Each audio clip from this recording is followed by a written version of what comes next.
This behind me is my Suzuki Bandit, and it has got a big electrical problem that I can't seem to get to the bottom of. Now, if you're a regular viewer of this channel, you may remember this bike from a few months ago when I traded a cheap, nasty, rusty 125 motorbike for this Bandit. And then I fixed the Bandit and got it ready back on the road to be sold. But after fixing it, before I could get it sold, it developed a very mysterious electrical problem that I'll show you. The bike, despite having a fully charged battery, is completely dead at the ignition. Now, when something's totally dead at the ignition like that, first thought would be flat battery. However, I have fully charged that battery. I've also tested it with me little battery tester, and it says that the battery is in 100% health and it is fully charged. It's probably gone down a little bit right now, but it is at 12.82 volts at this very moment in time. So that should be enough power to start it, or at least get some sort of lights on the clocks.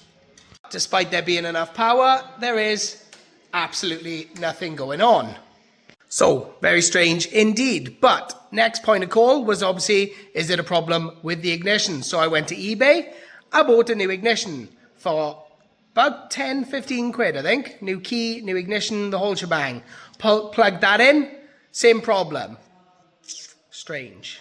So the next step is probably one I should have done before buying a new ignition, and that was to get my multimeter out and to check the connections on the ignition with the multimeter to make sure that I get continuity through the correct pins according to the wiring diagram when the ignition is in the on position.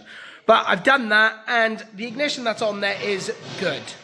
And if I check the live feed to the ignition, you can see that there is 12 volts or more getting to the actual ignition.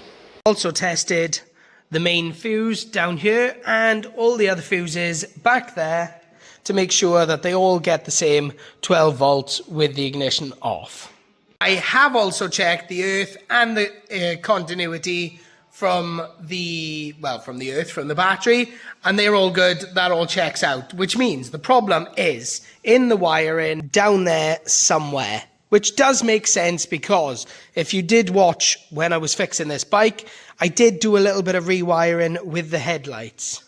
So this is where things start to get a bit more confusing, because initially I unplugged the headlight wiring loom and I was getting lights on the clocks and I could start the bike. And then as soon as I plugged back in the headlight wiring loom, the bike would cut out. So after a bit of fiddling and cleaning up some connections, I then got the bike to a point where it would start, I could stop it, I could start it again, the headlights were all working, everything was fine. And then I lined up a buyer.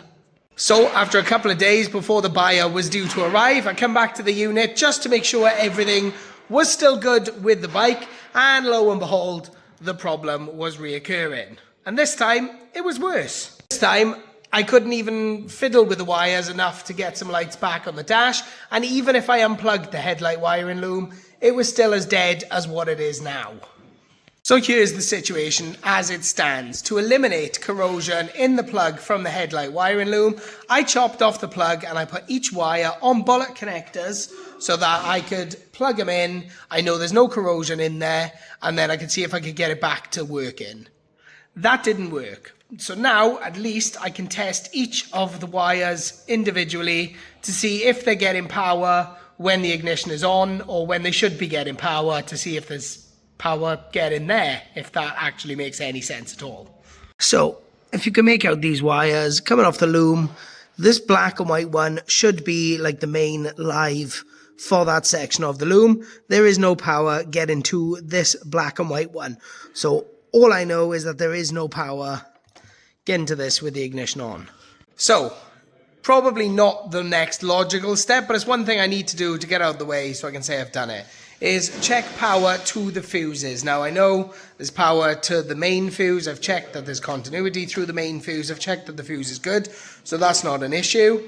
Obviously, we know there's power getting to the ignition, and after the ignition, some of that power should come to the fuses. So, if I check down here, we've got fuse 3, which is meter 10 amp, and of course the ignition fuse. So when I test the fuses here, there is power to the fuses. Ignition fuse. And yeah, ignition and signal fuse. So there's power to the fuses, that we know, which is strange because before when I was testing it with the ignition on, the fuses would have the power and then they would drop to like a volt, half a volt, but they all seem to be testing at 12 volts now. So this is just getting more and more weird the more I dig. I really have not got a clue what's going on with this bike, and I am getting a little bit out of my depth. There is clearly power in the bike, but the second you turn that key, that power is going somewhere because nothing is happening. There are no headlights because obviously I've unplugged them anyway.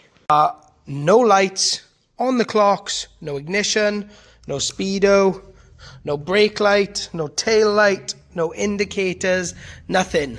It is electrically dead when you turn that key. Now, electrically on this bike, there are not really that many components, so finding the issue shouldn't be that hard. But in theory, or as far as I can tell, I've tested everything that I can think of or work out to test using the wiring diagram. Now, it could be my inexperience, or it could also be that I'm not using the right tool, because this could be a problem that you might need a specialist tool to find, because people tell me it could be a broken wire, it could be corrosion in a plug somewhere, and without stripping this bike completely apart, or even getting a new wiring loom, which I have considered, I do not know how to fix this bike. So if anybody has any ideas whatsoever, then please tell me so I can try, because I really want to get this thing fixed again and finally get it sold so that I can put the money towards some of the other projects, which have pretty much all ground to a bit of a halt for the moment, because it's been an expensive Christmas and things are moving a bit slowly this side of the new year. Or if people don't have ideas and anybody wants to buy a broken Suzuki Bandit, then let me know, but I would rather fix it and sell it properly.